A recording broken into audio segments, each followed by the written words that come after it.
Hello, this video is for CIS200 Unit 11 challenge work. This is on page 5 of lesson 5. You go ahead and click launch activity to open it up in Cengage. I already have it open. So again, the questions may be out of order. There are only two in this one. So I'm just going to go ahead and call this one Yak question.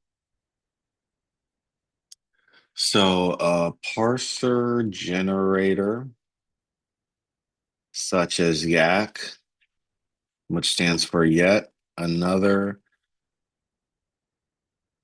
compiler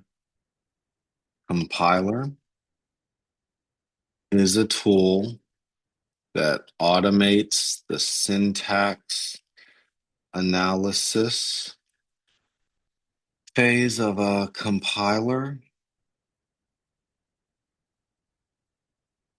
by acting as a universal parser to formally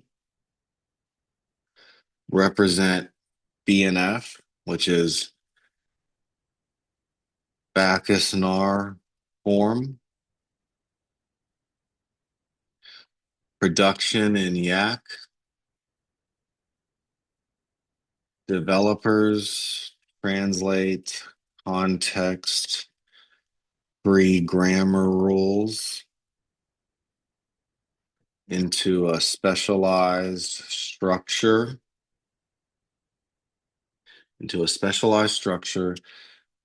using target language syntax.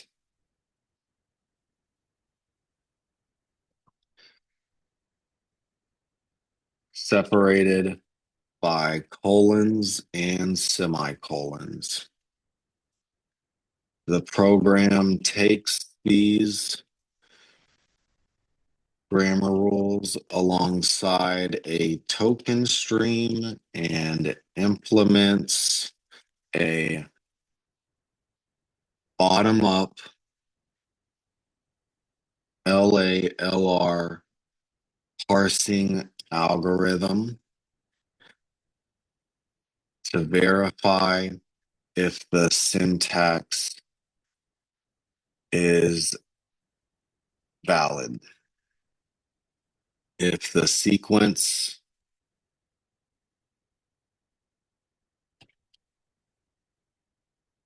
matches the structural rules, the parser successfully constructs an internal parse tree. Otherwise, it triggers an error handling mechanism due to the sequence, not matching the rules as laid out in the structure. So ultimately, this allows engineers to build functional language parsers by defining high-level rules rather than writing complex state machine logic from scratch. All right, that was question 1. Save the document for your records, convert it to a PDF, and submit it. So now we will move on to question 2. And this is just the token types question, so we'll call it token types.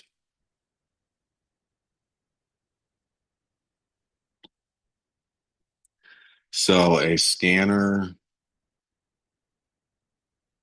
generator such as Lex is a utility that automates the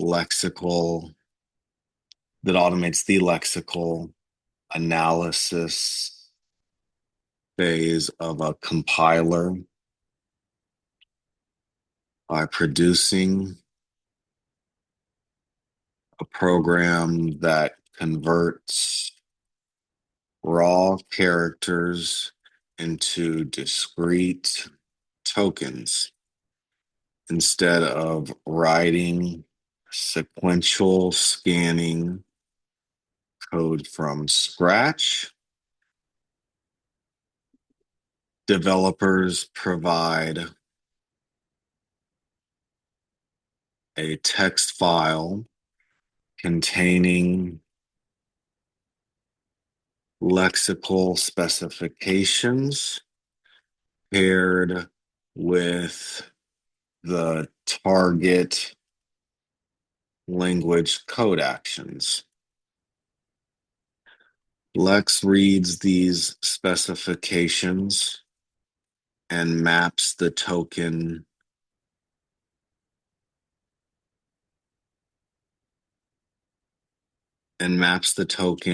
patterns.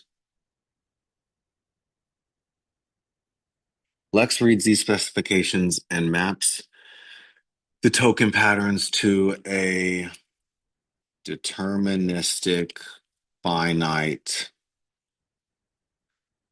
automaton, referred to as a DFA. So, deterministic finite automaton state machine to match text streams at high speeds.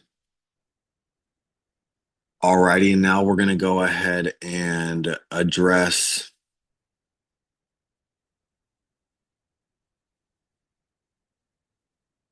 let's see, what are we doing first? Identifiers. So identifiers can start with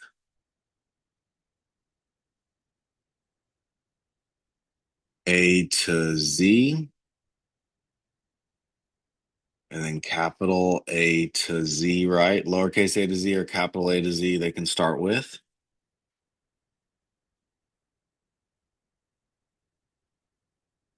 Along with lowercase a to Z, capitalized A to Z, or 0 to 9, right?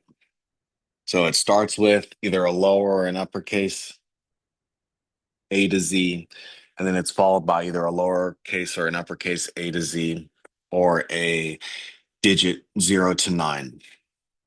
The next one was signed integers. And this one can start with, since it's signed, right, we have to account for the sign. It can start with a plus or a minus, followed by any of the 10 digits, right, 0 to 9. And then just, what is the last one? Signed real numbers.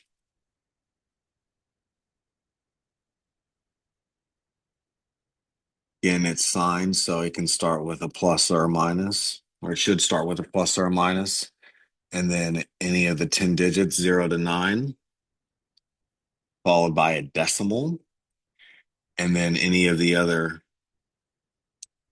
10 digits, 0 to 9, right?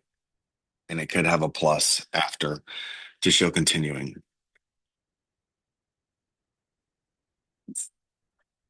Or, multiple digits, 0 to 9, right? 001, 09817, etc., all the way, to an infinite amount of digits. That was question 2. Save it as a document for your records, convert it to a PDF, and submit it. And that concludes CIS200 Unit 11 Challenge Work. Thank you for taking the time to watch this video. I hope that you found it helpful. Have a great rest of your day.